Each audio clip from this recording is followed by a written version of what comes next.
Je viens ici dans un esprit d'ouverture et de tolérance, vouloir avoir la prétention de vous apporter des explications révolutionnaires à des phénomènes que nous n'expliquons pas. Nous essayons bien sûr d'expliquer ce qui n'est pas encore connu. Nous n'avons pas la vérité.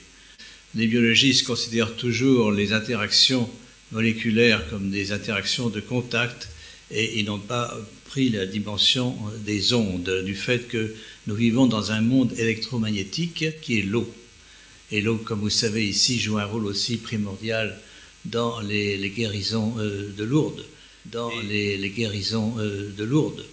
Et l'eau n'est pas seulement un liquide qu'on voit quand l'on boit, c'est l'ADN. Eh bien, l'ADN aussi influe sur l'eau, crée des structures dans l'eau. Certaines séquences d'ADN émettent des signaux électromagnétiques et nous avons montré qu'il y avait formation dans l'eau de structures qui sont durables dans l'eau, et ces structures elles-mêmes réémettent des signaux électromagnétiques par résonance et se maintiennent elles-mêmes. Donc elles maintiennent une mémoire, si vous voulez, de l'information de l'ADN. Et nous générons donc une fréquence de 7 Hz d'excitation pendant une nuit.